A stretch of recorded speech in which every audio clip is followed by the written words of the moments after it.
this week, Diana Abbott was on Question Time. Now, she spoke for about 12 minutes on this episode, Diana Abbott did.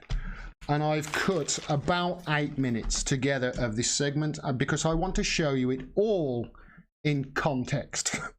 So yeah, I want to show you all in context so you know exactly what is happening here, because there have been accusations that what happened to Diane Abbott was racist, was misogynistic, was the audience were out together, that the panel were out together, and other things as well. And it's all been a big deal in the news this week. Like I say, I was going to wait 4 weeks before I did my assessment of this new ramped up Question Time.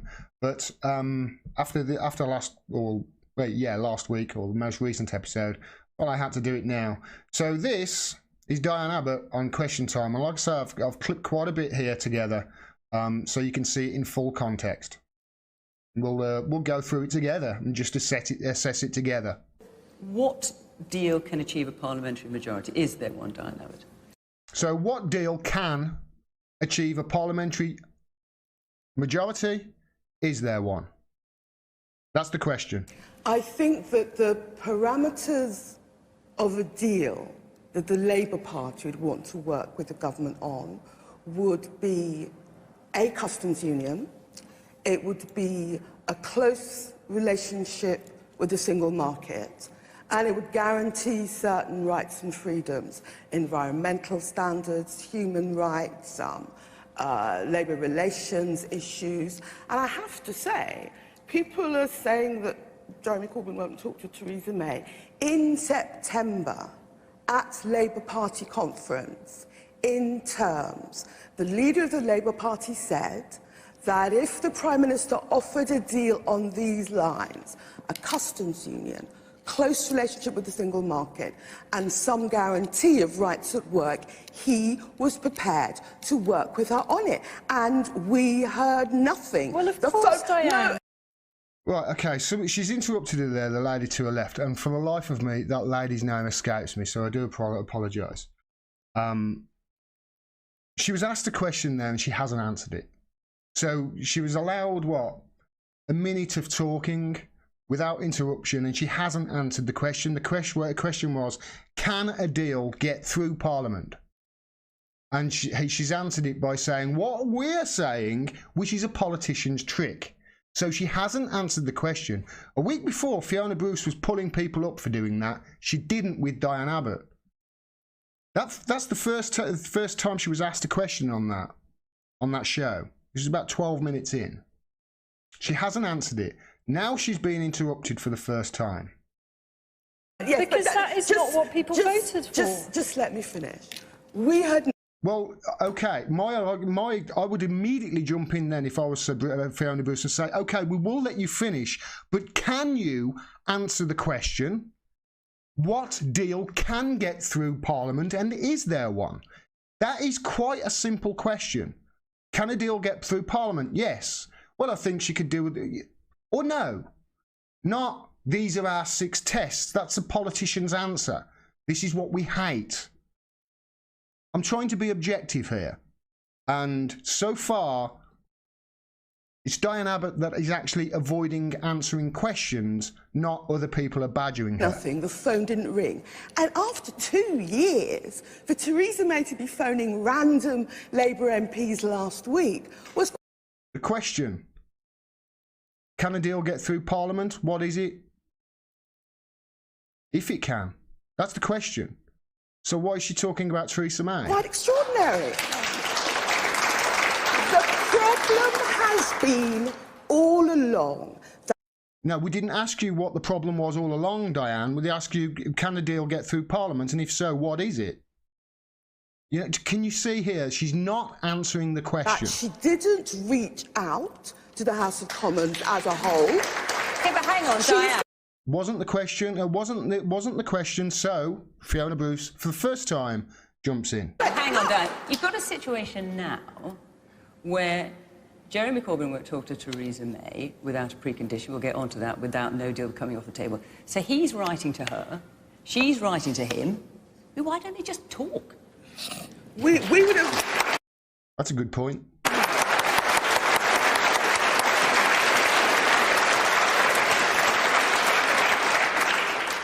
We would have loved to talk. That's why Jeremy had it in his conference speech in September. And it's important to remind people of that. But why not now? Why not now? Because now Isabella, is now. There's no point in harking back to what was months ago. Isabella, if you just...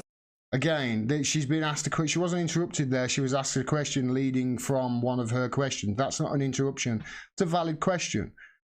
And also, we'll be here all day if I let you Jeremy finish. sometimes says you have to talk to people with whom you profoundly disagree. He was talking about Hezbollah and Hamas.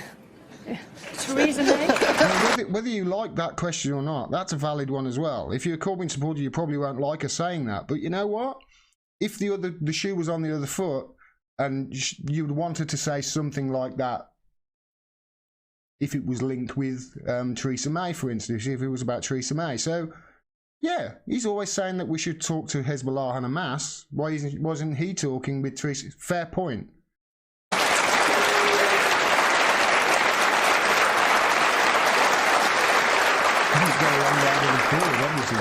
Just to get back to Brexit, the reason that we are saying that we want her to take no deal off the table... Nobody has asked her that. Can you see here? She's been talking now for 2 minutes and 37 seconds, and she still hasn't answered the question. Am I wrong here? Well, she hasn't answered the question yet. She's done a lot of waffling. A lot of waffling that I might say, I might add, James cleverly did not get away with the week before. We thought that was one of the easiest things she could concede on. Because it's the law, Diane. Because no deal is the law. That is what will happen. So why was Philip Hammond calling business people a few days ago, promising them that Parliament could block no deal? We asked her to do that because we thought it was the easiest thing for her to concede. Even members of the cabinet are against no deal. We know manufacturers in parts of the country like this are against no deal. It would be catastrophic. And actually, in terms of the safety of the realm, if we come out with no deal and no transition period, all sorts of security and policing arrangements will fall. We thought it was the easiest thing to concede. She hasn't conceded it. And if I was it's not the easiest thing for her to concede, Diane. Because our cabinet don't want it. But you know it's not. Again, Fiona Bruce is right here. It's not the easiest thing. So Fiona Bruce is right here. I'm just calling it the way I see it. And so far, 3 minutes 33 seconds in, it's Diane Abbott who's coming off worse here for not answering any questions and answering questions she hasn't been asked instead. And Fiona Bruce is pulling her up there and saying that's not true. And that's fine. From what I've seen so far, this is fine. Cabinet don't want it. And if I was a manufacturer or worker in this region, I would be very frightened indeed that Theresa May still sees no deal as a viable option. Well, Diane, it is simply impossible. Hang on, you've given me one word before you interrupt. Let me just rewind that, just for a second. Remember, all the arguments are about her being interrupted. This lady, and I again apologise. I've forgotten her name, but she's literally just about to speak. I think she got 3 words out, and Diane interrupted her. They tried to. It is simply impossible. Hang on, you've given me. It is simply impossible. She said 4 words, and Diane Abbott tried to interrupt her. One word before you interrupt me. It is simply impossible.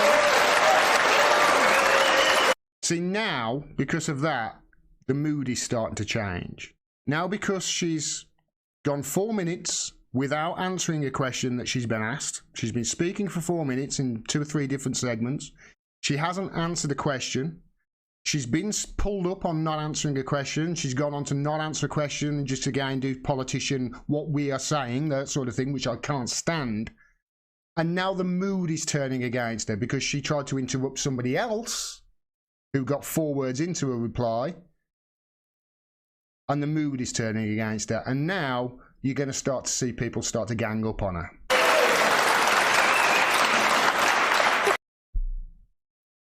As soon as Diane Abbott. this is the moment of compromise. Which red lines would you compromise on? So which red lines would you compromise on? We have said, and we've been saying it since last year, the things that we think are important. Didn't answer it again. What red lines would you compromise on? Are the customs union, Customs union isn't... some sort of... No, but we know what you think is important. Yeah. You said that at the beginning. Yeah. So what would you compromise on? Which red lines have you got? So she's asked the question there. Diana's done again, tried to avoid the question, and Fiona Bruce again has pulled her up. This is Fiona Bruce doing good work as the chair. This is something I congratulated her for a week before. I cannot now pull her up and admonish her for doing the same thing just because she's doing it to Diane Abbott. In a negotiation, you'd be prepared to compromise We've not on. put forward any red lines. It's only the government that's put forward red lines. That's my point. But hang on, no red lines is no policy. You have got a policy. We have got a policy, and I've explained it to you. Exactly. A So customs are there union- any areas there that you'd be prepared to compromise on? A customs union, for example? We're happy to talk to the government about some sort of movement on the customs union. So she's not answering the question. You can hear the audience is starting to get onto her. She's not answering any questions here. Now, I understand she's being interrupted a lot now. At the beginning, she wasn't. She was given 2 minutes to talk uninterrupted. And now they're pulling her up because she's not answering questions. This is the way I am seeing it here, just trying to be objective. Jeremy Corbyn is not talking to the government. The only thing that we have said, and it's not popular with this audience, but I assure you it's popular Or really with anybody, I business, don't think. is that you have to rule out no deal. What What about the 6 tests that Labour have set? One of the most interesting ones, perhaps, is that whatever deal is done has to deliver the same benefits as being in the single market and the customs. Yeah, that's a stupid statement. How can you have the same benefits of being in the single market if you're not in the single market? A stupid statement. Union.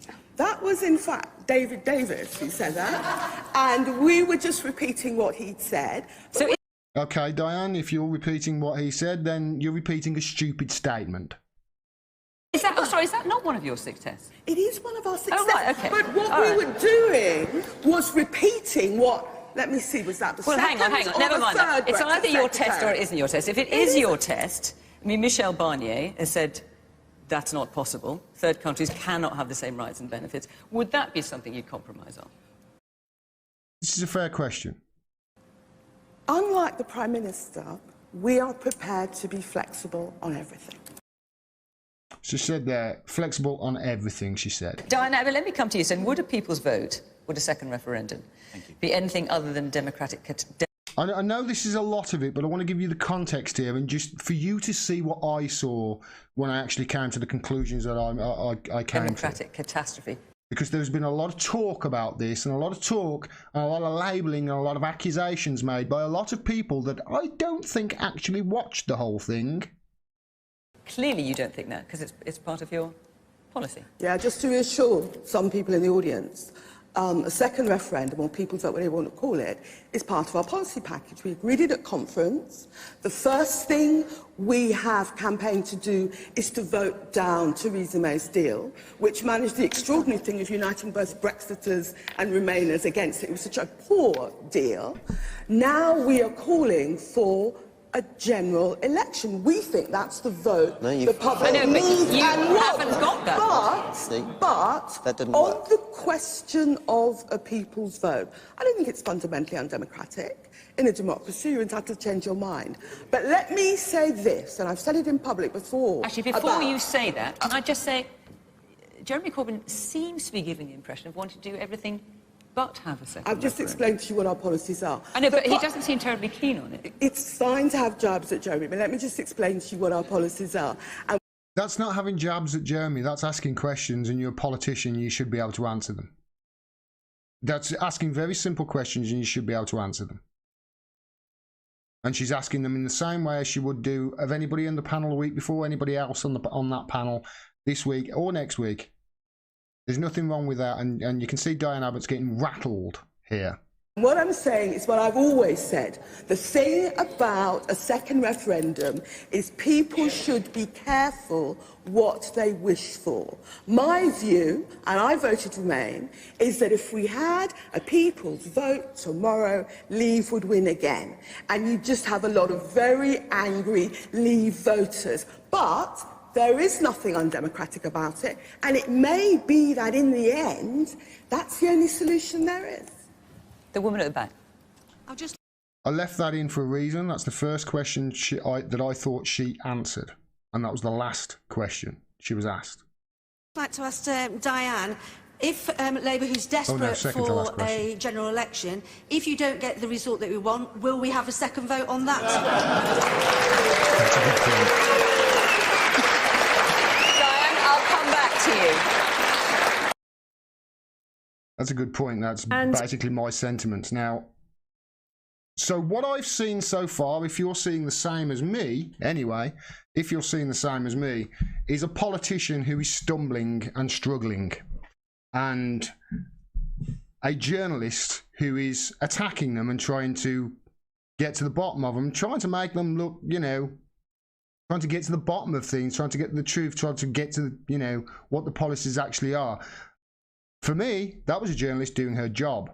I don't see Fiona Bruce or the other lady there with the blonde hair. Again, I've forgotten her name. I do apologise. I don't think that anything that they were doing so far is bad. I think that they gave Diane Abbott 2.5 minutes to waffle on freely as she did. But that's a politician who was waffling and who finally people had enough, and you could see the audience was starting to groan at the fact that she wasn't answering any questions. That part of the show so far is fine in my opinion. However, we're about to get to the ugly bit. That wasn't the ugly bit. This is the ugly bit. And let's tell them again if they can't deliver it. And I just want to pick up one thing that you said, Dan. I am bewildered as to why Labour is so keen for a general election. You are way behind in the polls. What makes you think that you're going to win? It is a damning indictment, isn't it, on your leadership, that even amid all this mayhem, you and your leader are miles behind the Tories. Way behind in the polls, miles behind the Tories. That's the first two things we said. This is a point of information. Currently, we're kind of, in the polls overall, we're kind of level pegging. We went 6 points behind. You're behind, Diane. Yeah. 6 points behind.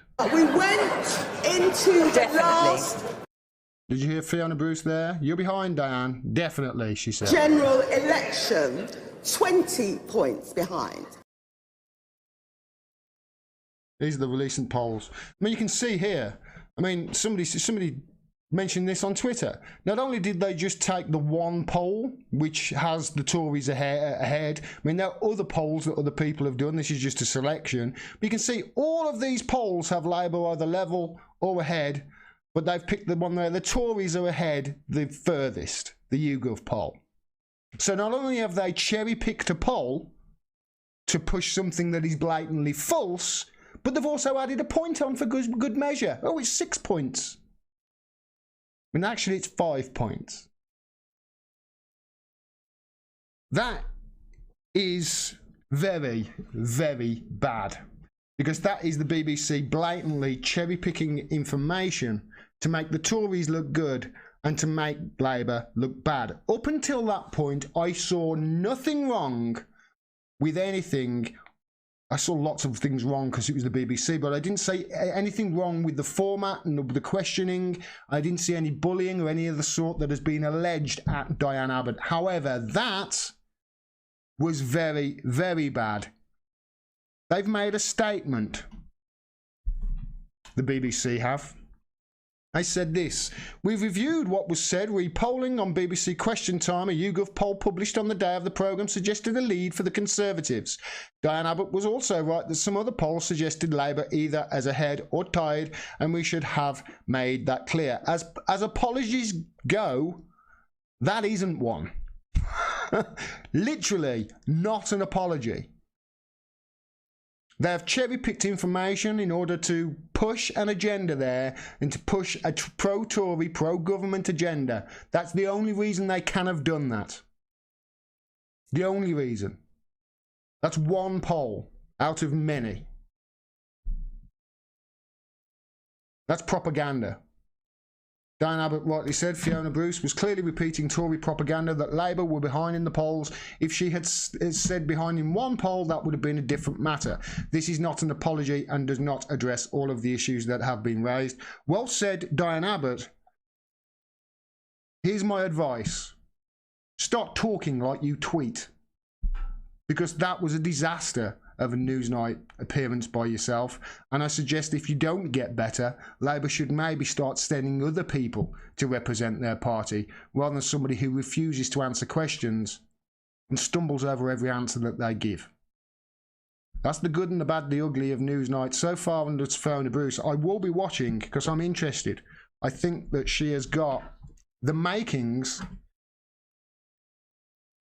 of a really good presenter and a really good host of that programme.